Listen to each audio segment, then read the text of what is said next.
I think this is really valuable stuff for people, especially up and coming artists, to be aware of, right? So, thank Yeah, you, you definitely. anyone who's tuning in to my chat with Debbie from SyncVault. I am so excited to be sitting here with you. She is in the United Kingdom. I am in Colorado. So we talk just about every week, I think. And Yeah, so for me, pretty it's much. early in the morning, and for you, it's usually like 3, 4 o'clock. Thanks Yeah. for being with me. And how's your week going so far? Really good. I can't believe it's already Wednesday because we've been Right? planning this for a while now, and it's just like, well, here's 1st of May Yeah. as well, so I can't complain. A new month. Yeah, and yourself, how's things with you? Oh, things are great. I know that I've been sharing with you over the last several months about my first project and then the next mixtape and then some other songs that I've been writing. So I feel like I really got into it and I kind of caught the songwriting bug, you know? I feel Nice. like it's a blast. I feel like it's entertaining. I feel like I enjoy the growth that comes with each and every experience that comes with it. I told you, I think it was last week that I did my first live performance. So I've really just Yeah. been really focused on growing and thinking about the next steps, right? Because I think we all know it is sometimes hard to build momentum in this industry as an independent artist, especially. And I know you have a lot of background in music even before you came to SyncVault, Yeah. producing and making beats and as an artist yourself. I was wondering if you could tell me a little bit about what led you to SyncVault and why this company resonated with you. Oh, I'll try and keep it short and sweet. So yeah, you touched on I used to produce and DJ. So I started off DJing in the UK London scene around Afro beats before anyone knew what Afro beats was. Right. And then while doing that, I was working with a promotions company that deal with radio pluggers, and I was like, oh, I can kind of do half and half. So I built up a career as a radio plugger. So I worked with UK acts, international acts, and took them to radio stations, nurtured their relationships with DJs and radio programmers, and built their profile up. And I did that for 6 to 7 years. So it Wow. was quite a while. Yeah, so I felt I'd reached the limit, not the limit, but enough to take my expertise and experience to another space. And the opportunity for SyncVault came up. They were looking for someone that's tech savvy as well as just ready to plug the network of music with tech and bring those two worlds and communities together. And yeah, and 2 years down the line, here I am, still at SyncVault, still waving the flag. I love it. So you were at okay. So I thought you were newer last year when we first connected. Because remember how I was connected originally with Tim, and then he left, and then I was connected to you. So you were at SyncFall even way before that. It sounds like. Oh, yeah, yeah. So Okay. I was kind of working in the background. I had my team, so Tim was part of the team. And then since he left, I kind of went through, we were doing a lot of changes within the organization. And I was reaching back to people that we'd spoken to or we'd had campaigns with and just trying to build and nurture that relationship. And, I went through Tim's list and I saw your name there, listened to some of your tracks. I sent you an email and you replied. So, can't complain. Yeah. Oh my gosh. No, it was like fate. I think that we came together like that. I'm so happy about it. Definitely. For anybody who is unfamiliar with SyncVault, do you think you could do like a little layman's terms, like how does it work? So coming into this, my whole mindset was okay, it's really hard to make money in music, right? You can get paid for performances, you get some pennies on album sales or streams, and sync licensing or placement into something such as a YouTube video, a commercial, a TV show, a movie. That is how money is made these days through music a lot of times. And so I was referred to your platform. So I was wondering if you could tell me just a little bit kind of layman's terms. I'm still learning, and anybody that's interested in this industry or maybe monetizing music, how SyncVault works for both the artists and the creators. Okay, definitely. I'll try and break it down. So essentially, we've got two clienteles or two audiences that come onto the platform. So from an artist's point of view, they want to promote their music. They want to reach different communities. And what we do initially on the platform is we help artists promote their music through our content creators that are on the platform. We initially started off with artists based on YouTube's platform because that's where our partnership was with YouTube. So we were able to see the back end and kind of tailor the platform. So, you know, if you wanted to tap into a community and say South America and your music was Spanish based, we could target those creators on our platform. Then if you flip it to the other side for the creator, their benefit is that they get claim-free music and they can sometimes earn if the artist has a budget or if it's a label that comes onto the platform to promote their music. So that was how it first originated. But now the business model is kind of built out. So a lot of artists would come to us and they would say, oh, but I haven't even done my distribution, or I don't really know how content ID works because you need to adjust certain elements on your track for content ID, which is where there's a disconnect. So we started providing distribution services and content ID management so that if you have a release strategy in mind, say at the beginning of this year, you want to release 5 tracks, you can come to us and say, this is the tracks that I want to release. Can you help create a strategy around that for distribution, content ID collection, and promotion? And the great thing I think about our platform is that with content ID, instead of waiting every quarter or so that you would wait for royalties, Right. we pay out every 30 days. So an artist can somewhat create a sustainable career in making sure that their music's on YouTube, which is still the #1 platform for discovering music worldwide. People forget that. Yeah. So that's our services, all the services in a nutshell. I look after more the promotion and the music that's on the platform for the creators and the artists, Yeah. and I work with labels as well.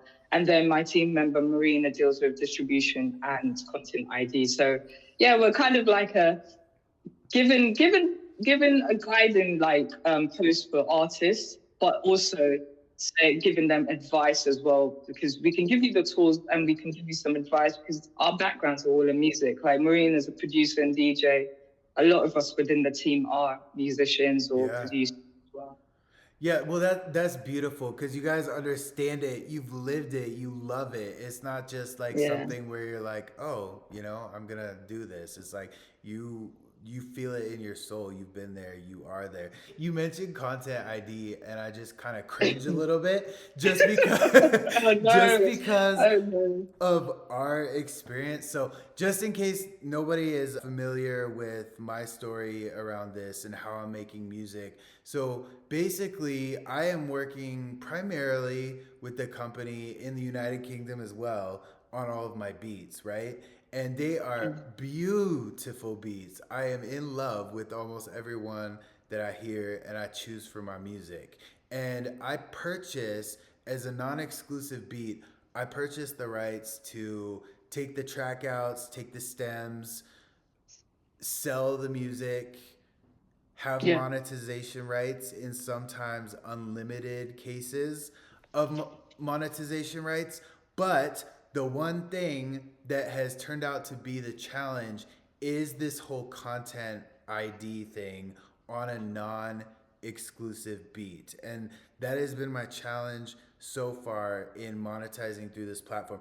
I know I have an email from one of your team about turning something off for the songs that don't have that issue, and I'm working on that. But I just want to share that my challenge right now has been that so many of my songs that I've recorded are on non exclusive beats, so I can't use the content ID. What I wanted to share with people is that there's 2 scenarios where that's not the case at the moment. So the first is the very first song that I did where I worked with the producer on building an exclusive beat just between him and I. And then the second song was actually the Free Reign featuring Snoop Dogg song where I connected with another producer in Los Angeles and we were able to put it on a new beat that was also exclusive. Nobody else in the world has that beat. So it was kind of a little bit of a workaround, but I think it works and it puts my mindset into the future. Okay, so if I'm gonna work with SyncVault on a certain number of songs, those songs need to have an exclusive type of beat. So there is a workaround, but just as a warning to anybody that's using non-exclusive beats, if you are on a non-exclusive beats, you're probably going to run into the same issue I did with monetizing through SyncVault. So I just wanted to put that out there real quick. Yeah, no problem at all. And it's just not even a rule that we've created. Unfortunately, it's YouTube's It's rule. YouTube, yeah. Yeah. So anytime anyone buys a non-exclusive beat, they won't deal with monetization because can you imagine thousands of artists that have used the track all saying they own ownership on that. Right. It becomes worse than the licensing structure in music that already exists. Right. And they're trying to come up with a solution, and their solution is we're just not going to get involved, and that's it. Right. Well, I do want to say though that last time I checked, this Snoop Dogg song, the remix on the exclusive beat, it had 50 or 100,000 views or something just based on the people in your community who have put it into their videos, and so it's been shared. So it actually is a really amazing form of distribution, and I must say that your platform is very, when you get into the back end and you're able to see everything, it's very intuitive, it's very snapshot. It is a very, very neat tool to help artists. And I understand that you guys are really advocating for the up and coming artists, right? Not the ones necessarily that are represented by these huge record labels, but ones that are up and coming. I mean, anybody can use it, but that's sort of true. Yeah, to be honest, the platform's open to everyone. Right. Whether you're signed, whether you're still just trying to work out where you sit, or you're an emerging artist. I think what a lot of people forget is technology should be used as a tool.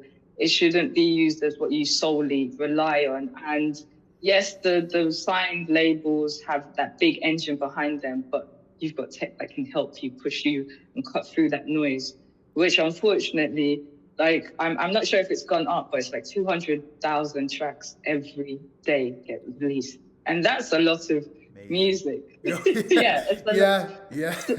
Yeah, you think about the number of minutes of music that are out there. It's like, So what we're trying to do is also try to have you resonate with these communities as well, because the more music you put on our platform, the more creators say, oh yeah, that's Paul's track. Yeah, I supported the last one, so I'm going to do it again. And then their audience starts to know you too. And it kind of creates that organic momentum as well. And it's working. I think we ran a YouTube and a short form TikTok campaign for you. So thank you. And thank you for saying those kind words. I know the team will appreciate it as well, because I'm just the face at the moment, but there's a team behind me in the background doing all the work as well. No, absolutely. That is beautiful. You guys help me really get started. I mean, there's not a lot of places, I think, these days when you're working with online companies where you actually have a chance to sit and look someone eye to eye and build a relationship. So that has really meant the world to me, and just the help of you and your team, it has really kind of helped launch me into this direction on the technology side of the house. And actually, so I remember when we were first talking and you were going through your deck with me, and you shared with me a very famous artist who started on your platform. I think I don't know how to say it. It's like JVK. Is it Jake? It's Jake. It's Jake. Okay. Yeah. No, I know his song. He's like, in your golden hour. I know that song. I'll let the singer sing. Yeah, you know. But I was wondering if you could maybe, I think that's a really fun story. Maybe if you could just share a little bit about that, the use of the platform. Yeah, so Jake's campaign came onto our platform with one of our old colleagues, and she was working with Adebowale. At the time, Adebowale doesn't provide you, they provide you with label services. So Jake wasn't signed, and he had the track that you were just singing, it's just lost from my memory, but came onto the platform. He had a budget of roughly $1,000. And this was when shorts no one really understood shorts and the power of shorts, YouTube shorts. So we brought the track onto the platform, and people lapped it up with shorts. They were creating shorts into that hook that you just sang. And that kind of powered the long form campaign as well. And he saw our campaigns run for 4 months. So in that 4 months, we were able to calculate, where the different metric points. And we saw that he increased his revenue by over, dare I say, over $160,000 within that. And that's just royalty from streaming. I'm not too sure anything else. And we can honestly say we were part of that marketing mix. And we calculated for every person, every UGC content created from our creators cost him about 6 pence from his $1,000 budget. And you can imagine that we were able to drive down the cost because of so many people on our platform using it. It stands at 27,000 creators globally at the moment. Wow. So you can create a network effect by just pushing the music on our platform, saying, look, free creative freedom. Just let the creators do what they do best. Right. And organically tap into their communities. And it worked with Jake. I'm not too sure if he's signed. I believe so. We worked on that campaign. It was great. And we've had other artists as well, like Nile Rodgers. We've had Jungle, Prima Queen from the UK. So we do have a lot of artists that have come onto the platform, and they're all in different stages of their careers. We don't try and say one campaign fits all. We have conversations. Like the way I've spoken to you, I've spoken to numerous artists, and I spend time. I make sure that even though I only have 9 to 5 working hours, I will try and get back to you and be as responsive as I can be. Yeah, absolutely. Well, we only have so many hours in a day, and there's things pulling at us from all different directions. I mean, I just think it's amazing that you have those stories you can think of. You have a platform that anyone, like you said, at any stage of their career can go in and utilize to get more exposure and grow even more. Let me ask you this. So I'm working on my next project. I have like 20 songs coming out. And so what I'm doing is I am starting by just doing my songs with these beats that I love through Anno Domini Nation, but I know that most of them are gonna have the same trouble as the last ones because of the non-exclusivity. So do you think this is a good approach for me, right? I'm getting my stuff out, and then I'm thinking of taking it to a producer or a few different people to try to elevate some of the songs, right? So maybe we'll remix the vocals, we'll redo the volumes and the mixing, and we'll put it onto a new beat that I could therefore introduce that song with the exclusive beat into your platform. And so I'm just curious if you think that is a good approach with somebody who is starting with these non-exclusive beats and loves them, but also wants to be able to use your platform, right? So it's like re-releasing them, kind of like the Snoop Dogg song. Okay, there's 2 options. You can go down that route, which can be costly because you're going to produce it for each beat. And if you wanted to solely promote on YouTube, within YouTube's community and platform, then I would say yes, you just have to weigh the cost. But then we also have TikTok, Instagram campaigns here as well. Those campaigns don't require content ID because you've already sent the music to those platforms' libraries. So we can run a campaign. It just depends on where do you feel that you will find the best return on investment. Is it investing in another set of beats, or is it using the short form to kind of tap into another community that kind of likes that kind of quick music, quick intake of content? So they'd like that. For me personally, I would do an A/B. I would maybe use the short form, the TikTok and the Instagram Reels campaigns, right? Because you've already distributed those 20 tracks, and then see which ones people pick, and then go to the producer and say, look, these are the lead singles that everyone likes. Let's elevate it, and then run a whole campaign and kind of That is And genius. I'm, No, I was just gonna say, so we could take all 20, for example, and put them into a TikTok or something where where the content ID is not involved, right? And then yes. we could see which ones do the best. And then I could say, okay, Mr. Producer, I have this budget, I have these songs. What can we do to kind of put them on something unique that is exclusive to me? And then we can talk about splits and get the lawyers involved and all that shit, right?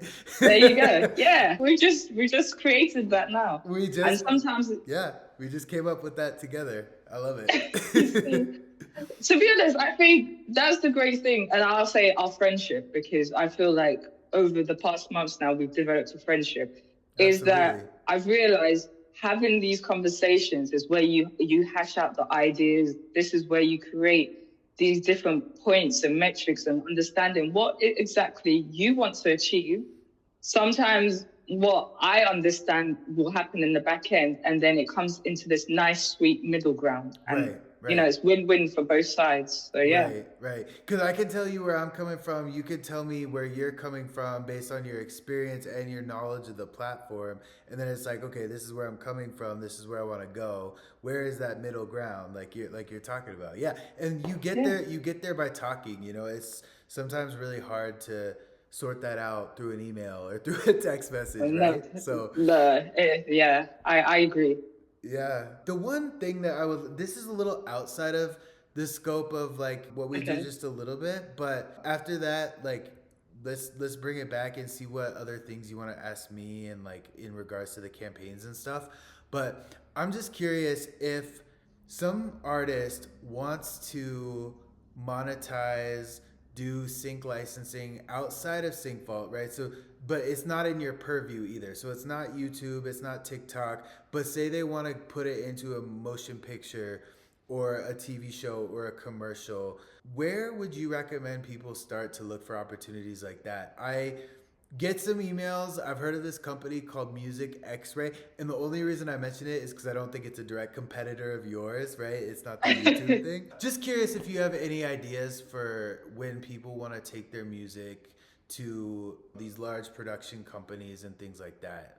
So it's a difficult one because a lot of the times music like this is either pitched through a label or sometimes the music supervisors go onto playlists and kind of go through moods and stuff. What I did in the past, personally for me, I was close to getting a sync deal with Sorok a few years ago. Oh, nice. And what I did was I gathered a list of music supervisors. So you can go on LinkedIn, just put in music supervisor and different names will come up. Have your pitch ready, have a playlist ready of your original music. So say if you want to pitch to a movie that's all about cinematic sounds, call it that. Put all your cinematic music in there and send that email to them. You never know. You just never know. Yeah, And yeah. that's something because they're having so much music sent to them, so much. It's better for you to try and do it that way and be the one to actually take that leap. Right, right. Drive it. Be assertive. Yeah, Yeah. yeah. Apart from that, the only other, it's through your label or through your sometimes publisher. And it's also going out to events and networking. Wherever there's going to be, take for example, any music events, and because within labels, they have sync, people that work solely on sync and getting sync placements. So Right. once you go to a networking event, speak to someone from a label and say, look, do you have someone that works in sync? I would love to push, because that could be another way into the label. Instead of going directly to the label manager and saying, look, here's my music, sign me. Right, actually, I want to speak to your sync person. Yeah, That yeah, will kind of actually make them think, oh, okay, yeah, fine, I'll do the intro. yeah, yeah. But and they can work as a team within the label to kind of drive your music as well if they know that you already have a plan, which isn't just a commercial success in being an artist. You want to have kind of like an all round. You've got that entrepreneurial spirit. Amazing, amazing. I am thinking back to a conference that I went to in San Francisco. It was 10 years ago now. It was before I was doing the music. And I was there for a technology type of thing. We were doing like web calendars, and this was a type of event that we wanted to kind of target in terms of the technology. So I was just there kind of networking, talking to people, meeting a lot of different people.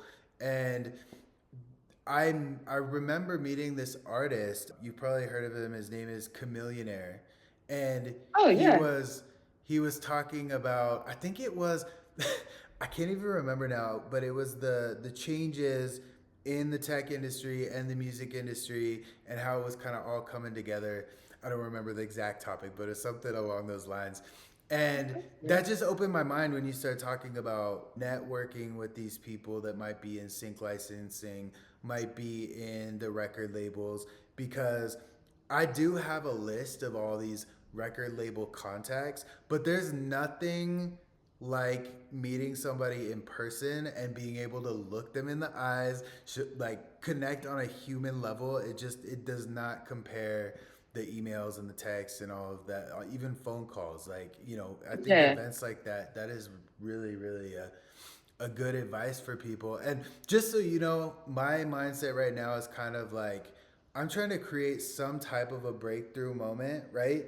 That I can yeah. therefore capitalize on. So whether it's a specific video or a specific song, or maybe I do a live performance, it's some type of breakthrough, breakout, as long as it's not a breakdown type of moment that's gonna help me build some momentum that I can capitalize on, right? Yeah, and that's it. You have it's being consistent and being persistent as well. Unfortunately, actually, it's not just the music industry; it's in life as well. Yeah. Anything that you want to achieve, you have to kind of be consistent. Understand, look, you might have some challenges, but that makes you stronger. So that when that next, obstacle comes, you're ready. Right. You're like, oh, I just got past that. I can. This is going to be easy. Yeah. So yeah, I'm so blessed and grateful that you wanted to take me on this journey with you on your musical career, and I can see you just going further and further, just because of who you are as a person, first and foremost, and just the work rate as well. Or honestly, Oh, that like is so it's sweet. really no You're gonna problem make me at all. blush. No Wow. problem at all. Wow. I think I benefit from a background in like sales and stuff like that. So I understand the persistency side of it. You can't just wait Mm. around like picking your nose, waiting for things to come. You got to make things happen, right?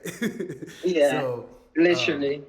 no, I love being on this journey with you, and I think this is something that can continue for a very long time between us, and we can help other Definitely. people and do little chats like this from time to time, give people some tips and like maybe some inspiration in terms of, launching their own stuff. So I'm all in.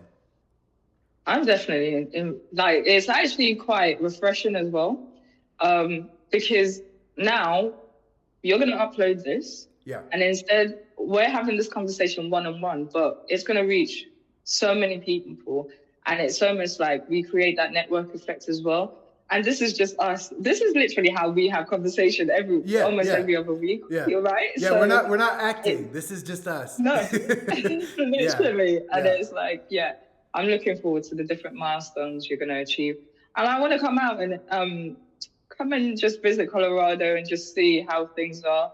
And whenever you come to the UK, you're always welcome as well. So, Absolutely. Yeah, I stay in Colorado. I also anticipate I might be spending some more time on the coasts as I go as well. So, yeah, of course, there's LA and New York. I tend to like LA more personally just because it's sprawling. There's space to mm, spread out. Like in New York, it's amazing and everybody's like on their shit, but it's just like everybody's on top of each other. Like it's just like yeah, ah, yeah. like I think I spent 2 months in LA and yeah. it was so refreshing. There's so much space. I was sorry to do this on our talk, No, but I no. was under the impression that LA was quite small.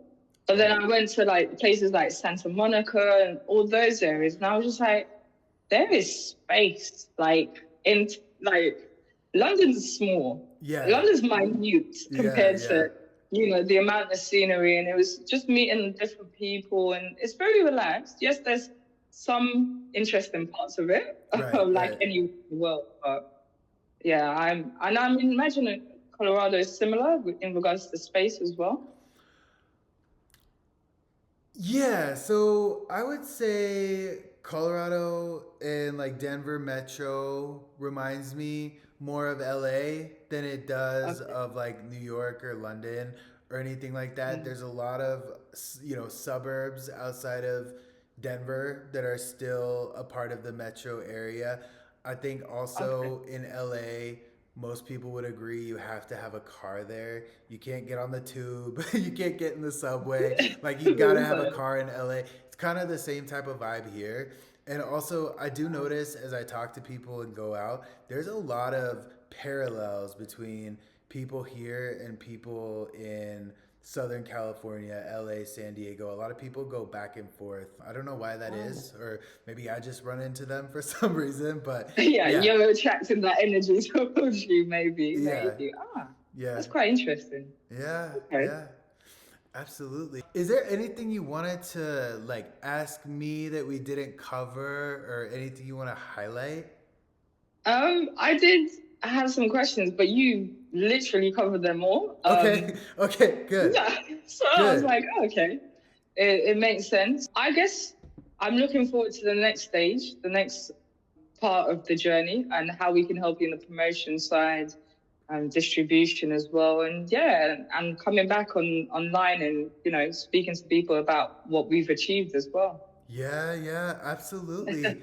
Absolutely. I'm so excited. So, I am going to wrap this up. I'm going to say that I really enjoy this conversation as I enjoy all Thank of our you. conversations.